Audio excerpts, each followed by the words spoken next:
Hello guys and welcome to episode 3 of our little discussion about Star Trek Picard. Yes, there's a lot out there right now. Everyone seems to be talking about bits and pieces on this, and I'm really not going to get into it. There's a whole lot of drama behind the scenes and people saying that this episode or these episodes are too Trekky. I don't understand that. But yeah, I'm enjoying it. So let's start with that. I'm enjoying the whole episode as a whole. These 3 episodes I've so far enjoyed it. Still not totally sold about Picard getting blown up on the roof, and there's been no sort of repercussions from that. I've managed to rectify the problem I had before. The Vulcan is actually a Commodore, and the other person that the Commodore spoke to was an admiral. I was a bit confused as to what it really was, or where, who, where, and what. But this Vulcan is allowing the Tag Vash or whatever have you to operate on the planet Earth, killing all the synthetics or cyborgs. And they are aware that the cyborg is on the Borg cube. Yeah, the Borg cube, where they are doing a reclamation project.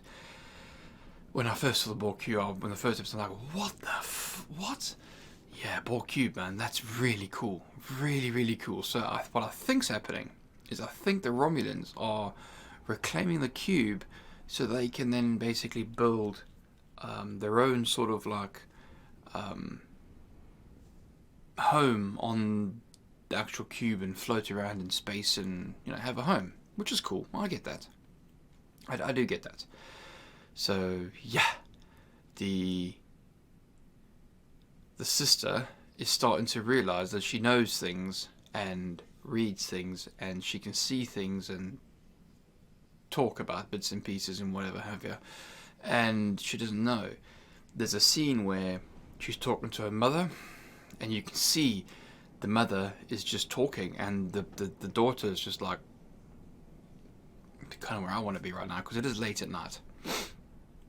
So yeah, and this is obviously episode 3 where JL, I don't know why they call him JL, it's Captain Picard. They call him JL. Oh god. Anyway, he's trying to find his crew, he's trying to gather them all together and whatever. So that's cool. He meets a pilot. The pilot has got some history with Starfleet, and the means he gets to the pilot is through a security officer that I think she sees Jean-Luc as a father figure. She seems quite rebellious, the sort of rebelling daughter, and Jean-Luc is the caring, overbearing father type thing. Which is cool. That's an interesting dynamic. There is some emotion, and those two acted very well together, I think. I like the scene where he rings her up, obviously on the face-to-face, the FaceTime, because that's a thing in the future, apparently, FaceTime. And he says, "Hello, I'm sending you all the bits and pieces." Clickety click, and she says, "Hang on, I don't want any of this." And before she even mouths those words, "Carry on," click. Now that's the Picard I know. Carry on. That was pretty cool. The episode itself was quite slow. You get to see the biker boys from Mars come back. Honestly, it's getting worse every single time I see them. They invade the home of Jean-Luc Picard, and they all die because there's obviously the Romulan housekeepers, and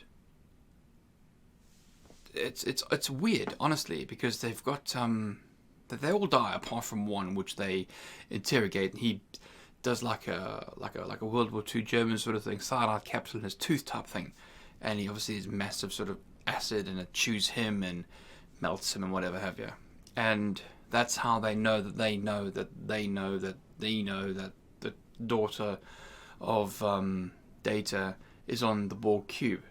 So that's how they know.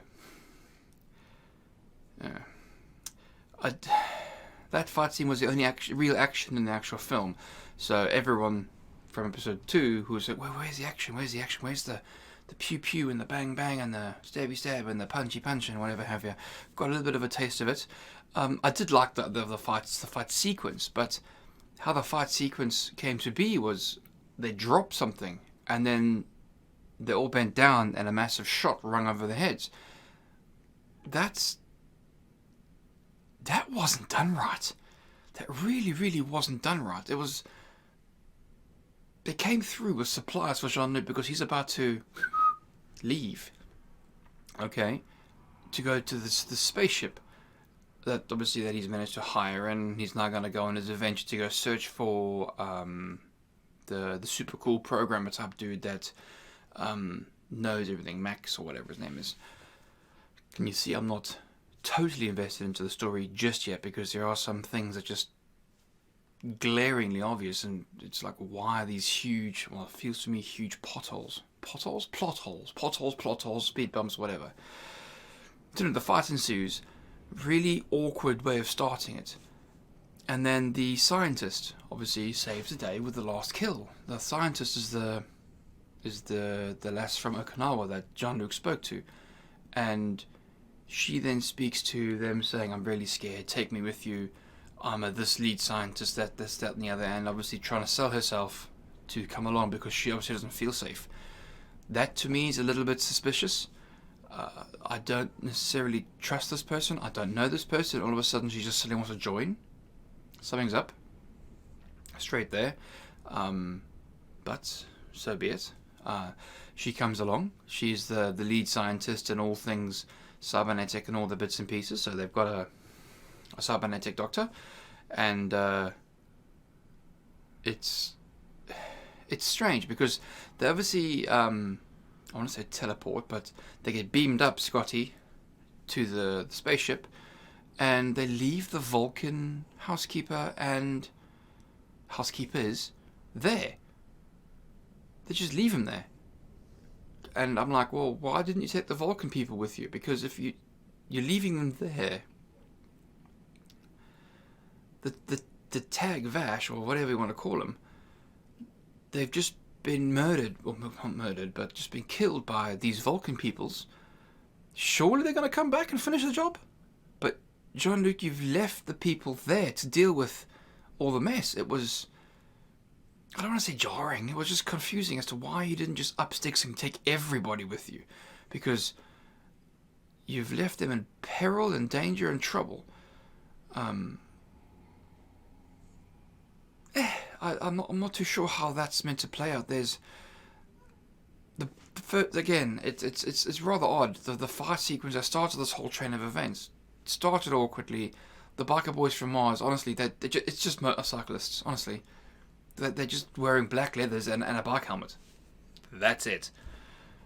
I'm not sold on that. They don't look Romulan at all, unless that wasn't the point to look Romulan. I say it doesn't look Romulan. I'm talking about the outfits and get-ups. They do look like the Romulans from I'll say the first Star Trek film, but the one that's altered the timeline. They do look like them, which is cool. I mean, I enjoyed the 3 Star Trek films that came out. The third one was pants. Sorry, third one was pants. No, that's not. No, I mean, I understand the story of saving Yorktown and all that bits and pieces, but if you cut out half the planet scene, I'm getting sidetracked here, but if you cut out half the planet scene, the film would have been a lot shorter, a lot more cheaper to make, but it was pointless. But anyway, so they all get onto the ship, and the bit that bugged me was not reason why you think it bugged me. They're about to sort of leave the orbit of the planet Earth's, and Jean-Luc stands up there by the pilot, and he's got a security officer, and he's got his doctor, and he stands there and goes, engage. I tell you what, I was very happy with that. Very happy with that. However, as the episode stands, it's better than episode 2. I'll let you have that.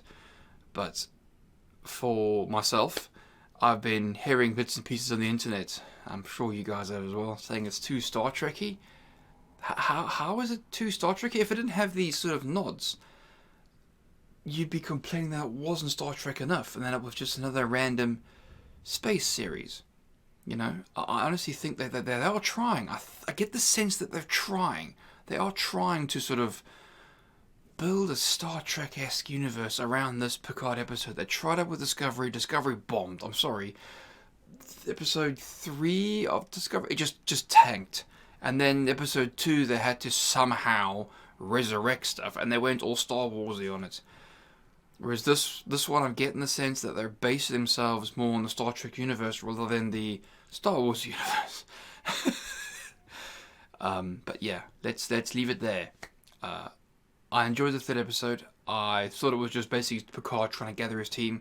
I imagine in the next episode they're going to get some more miscreants, and Picard's going to find a lot more strays, because essentially Picard's gathering up strays to form up this team of underdogs, and they're going to go fight the big bad, which is Starfleet. And Starfleet has changed for the worse, it seems, according to Picard, and he's not going to go rectify Starfleet, which is cool. You know, there's an overarching story. There's a couple of other stories hidden within there, and Picard's fighting for the greater good, which Star Trek was all about. So yeah, we will see. So guys, thank you very much for joining me. This is my discussion on Star Trek Episode 3, Picard. Now, I know it hasn't been necessarily point A, point B, point C, but this episode, really, there